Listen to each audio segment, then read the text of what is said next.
छात्रों, आप सबके मंगलमय भविष्य की कामना के साथ आज के संधि प्रकरण के अंतर्गत हम लोग पूर्व रूप संधि और पर रूप संधि का अध्ययन करेंगे।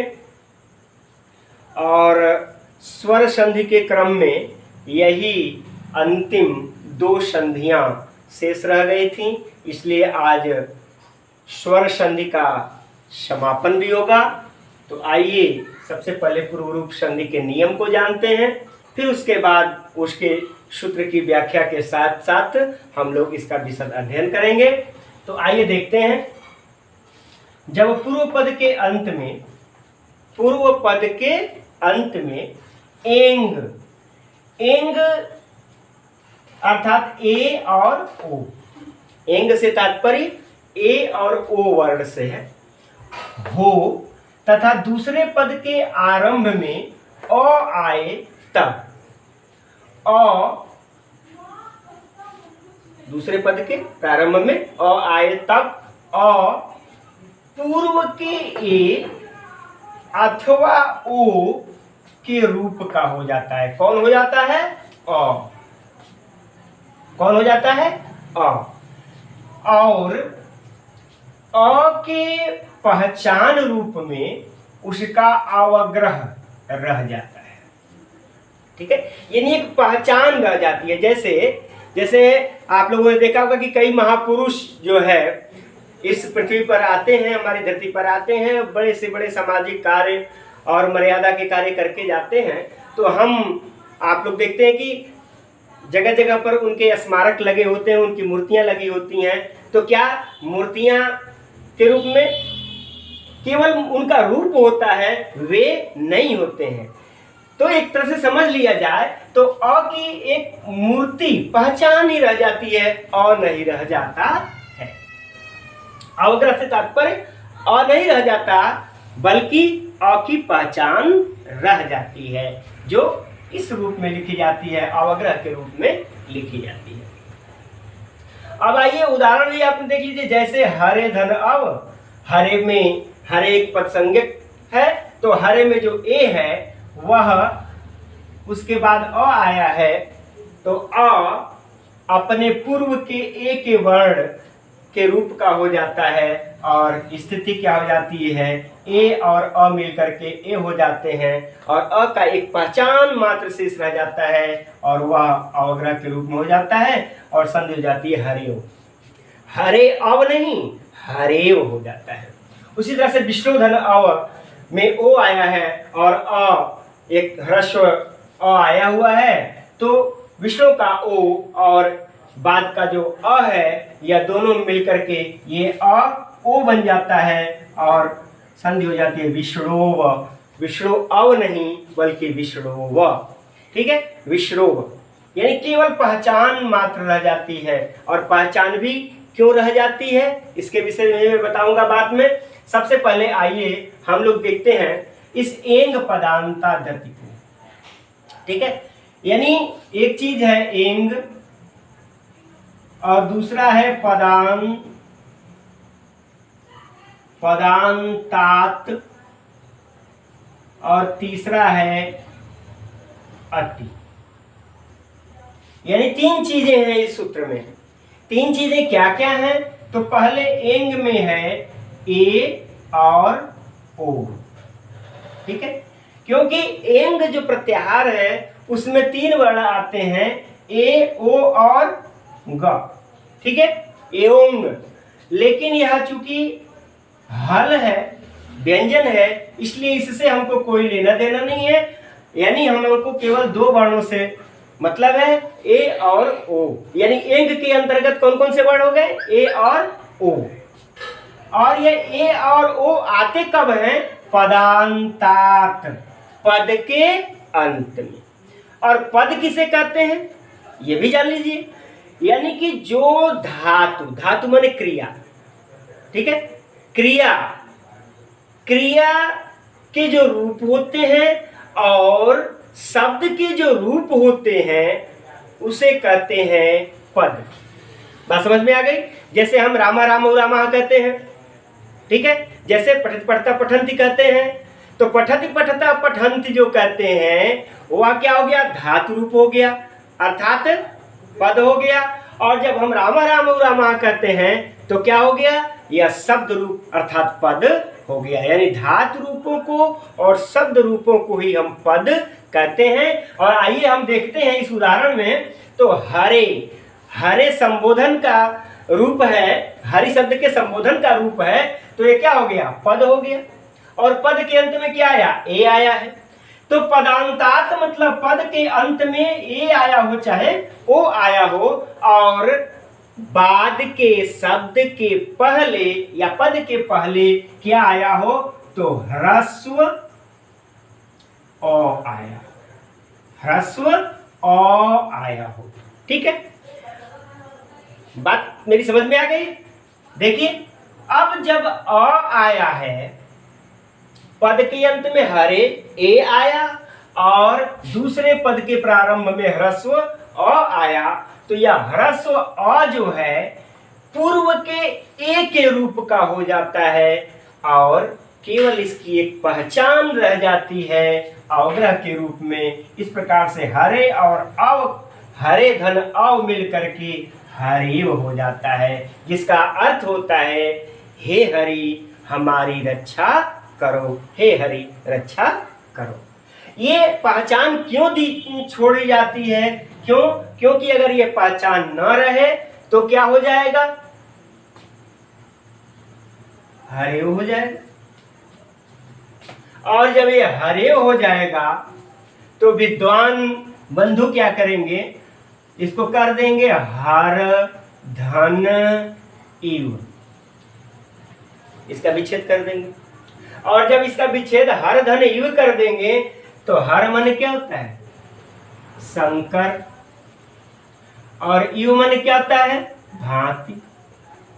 यानी किसकी भांति, शंकर की भांति, शिव की भांति। ठीक है, और इसमें संधि कैसे हो जाएगी,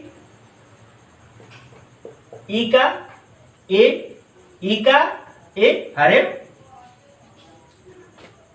और होगा क्या, अर्थ का अनर्थ हो जाएगा, अर्थ का अनर्थ हो जाएगा। हमको चाहिए कि हे ईश्वर रक्षा करो, और मिल जाएगा क्या, मैं शिव की तरह हूं। ठीक है, शिवोहम हो जाएंगे हम। तो अर्थ का अनर्थ न हो, इसलिए पहचान जरूरी है। कभी कभी पहचान न होने से व्यक्ति के साथ ही अनर्थ हो जाता है, ये तो केवल अर्थ के साथ अनर्थ होता है। ठीक है, अब आइए देख लेते हैं फिर से। पूर्व जो पद है उसके अंत में आया ए, एंग का वर्ण, और उत्तर पद यानी बाद के पद के अंत पहले आया अ, ह्रस्व अ। एक चीज और जान लीजिए, इस ह्रस्व अ के अतिरिक्त दूसरा कोई भी स्वर वर्ण जो आ गया तो वहां पूर्व रूप संधि नहीं होगी। यह शर्त है कि दूसरे पद के आरंभ में ह्रस्व अ ही आना चाहिए, अन्यथा यहाँ अयादि संधि हो जाएगी। और यह जो संधि है पूर्व रूप संधि, यह अयादि संधि का ही अपवाद है, अयादि संधि का अपवाद है। ठीक है, उम्मीद है कि आप लोगों की समझ में पूर्व रूप संधि आ गई होगी। ठीक है, अब आइए पर रूप को देखते हैं। पर रूप संधि सूत्र क्या है, एंगी पर रूपम। यहां भी एंगी शब्द आ गया। एंग क्या है, सप्तमी विभक्ति का रूप हो जाता है। वास्तव में क्या है, एंग, और एंग आप लोगों ने पढ़ लिया है, एंग, एंग अर्थात ए और ओ। लेकिन पूर्व रूप में जो ए और ओ आया है, यानी एंग वर्ण जो आए हैं, वह कब आए हैं, तो पूर्व पद के प्रारंभ, पूर्व पद के अंत में आए हैं। ठीक है ना, ए और ओ जो वर्ण आए हैं वह कहाँ आए हैं, पूर्व शब्द के अंत में आए हैं। लेकिन आइए नियम जान लेते हैं, उसके बाद देखते हैं। अकारांत उपसर्ग के बाद, उपसर्ग आप लोग जानते हैं कि उपसर्ग क्या होते हैं? ये शब्दांश होते हैं जो किसी भी शब्द के प्रारंभ में लग करके उसके अर्थ में परिवर्तन ला देते हैं, उसे क्या कहते हैं? उपसर्ग कहते हैं।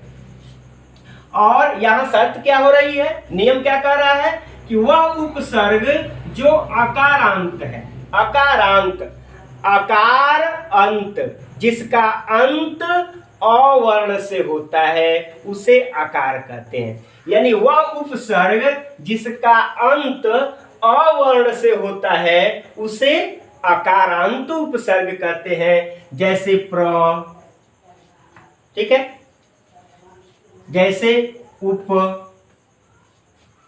अव, ठीक है, ये प्र, अव में अ है, उप में अ है, प्र में अ है, यानी जिन उपसर्गों के अंत में अ है उन उपसर्गों को क्या कहते हैं? अकारांत उपसर्ग कहते हैं। ठीक है, तो अकारांत उपसर्ग के बाद एंग, पहले क्या था? पहले था कि पूर्व पद के प्रारंभ में एंग, और यहां क्या आ गया कि पूर्व पद जो है वह क्या है? अकारांत उपसर्ग है, अकारांत उपसर्ग है। यानी पहले क्या होता था पूर्व रूप संधि में? जो अ है, ह्रस्व अ, वह बाद में आता था, और एंग वर्ण जो होता था वह पहले आता था। यहाँ क्या हो गया? जो अ ह्रस्व है वह पहले आ गया अकारांत उपसर्ग के रूप में, और जो एंग वर्ण है ए और ओ वह बाद में आया, अर्थात बाद में एंग, बाद में एंग, ए अथवा ओ, ठीक है, से आरंभ होने वाली धातुओं के आने पर, यानी एंग वाले वर्ण से आरंभ होने वाली धातुएं आती हैं। धातु मैंने बताया था, धातु किसे कहते हैं? क्रिया रूप को धातु कहते हैं, यानी क्रिया को धातु कहते हैं। ठीक है, तो धातुओं के आने पर, कैसी धातुओं के आने पर? तो जिनका प्रारंभ किससे होता है? एंगी वर्ण से होता है, ए और ओ से होता है। ऐसी धातु के आने पर क्या होता है? उपसर्ग का जो अवर्ण है, जो ह्रस्व अवर्ण है, वह अपने बाद वाले ए या ओ में मिल जाता है, अर्थात बाद वाले रूप का हो जाता है। यानी बाद में जो एंग वाले वर्ण आए हैं उन्हीं के वर्ण में मिल जाता है। ठीक है, स्पष्ट हो गया? पूर्व रूप और पर रूप दोनों के एक साथ पढ़ने का एक फायदा ये है कि दोनों को हम साथ साथ समझने चलते हैं, कोई कंफ्यूजन शेष नहीं रह जाता है। पूर्व रूप में क्या होता है? एंग वर्ण ए और ओ पहले वाले शब्द के अंत में आते हैं, और अह्रस्व वर्ण जो होता है वह बाद वाले शब्द के प्रारंभ में आता है। ठीक है, और पहले वाले वर्ण में मिल जाता है। और यहाँ जो अ है, जो ह्रस्व आता है, पहले आता है, और एंग जो ए ओ है वह बाद में आता है, और पहले वाला अ बाद वाले ए या ओ में मिल जाता है, या उसी के रूप का हो जाता है, मिल नहीं जाता है, उसी के रूप का हो जाता है। ठीक है, तो अब देखिए उदाहरण में प्र उपसर्ग है, और प्र का अंत किससे हो रहा है? अ से हो रहा है, और बाद में एजते, एजते एक धातु है, क्रिया है, जिसका अर्थ होता है कांपना। ठीक है, तो कांपना धातु है, इसमें ए है, ए वर्ण है एंग का, और यह अ किस रूप का हो जाता है? ए के रूप का हो जाता है, और संधि जो होती है प्रेजते हो जाती है। उसी तरह से उप के बाद ओषति, ओषति माने जलना, और अ ओ के रूप का हो जाता है, अर्थात उपोषति, जलने के अर्थ में हो जाता है, या कांपने के अर्थ में हो जाता है, या जलने के अर्थ में हो जाता है। तो बच्चों, यह जो आपका पर रूप संधि है वह वृद्धि संधि का अपवाद है। यह किसका अपवाद है? वृद्धि संधि का अपवाद है, और यह अयादि संधि का अपवाद है। ठीक है ना? एक अयादि का अपवाद है, एक वृद्धि का अपवाद है। देख लीजिए, अ या आ के बाद ए आने पर क्या होता था? पहले वृद्धि संधि में अय आदेश होता था। अ या आ के बाद ओ आने पर अ आदेश होता था। लेकिन यहाँ शर्त ये हो गई, यहाँ बात आ गई कि जब उपसर्ग में अ आता है और धातु में ए आती है तो वहाँ वृद्धि नहीं होता है, बल्कि वहाँ पररूप संधि हो जाती है, एक ही पररूपम नियम के अनुसार। तो इस प्रकार आज की कक्षा में हम लोगों ने पूर्वरूप और पररूप संधि का अध्ययन किया और इस प्रकार स्वर संधियां हमारी आज कंप्लीट हो गई। आप लोगों से बार बार मैं आग्रह करता हूं कि आप लोग हमारे चैनल को सब्सक्राइब कर लीजिए, ताकि समय समय से नोटिफिकेशन आप लोगों को मिलता रहे। लाइक और शेयर ज़्यादा से ज़्यादा कीजिए, ताकि ज़्यादा से ज़्यादा लोग इससे लाभान्वित हों। धन्यवाद।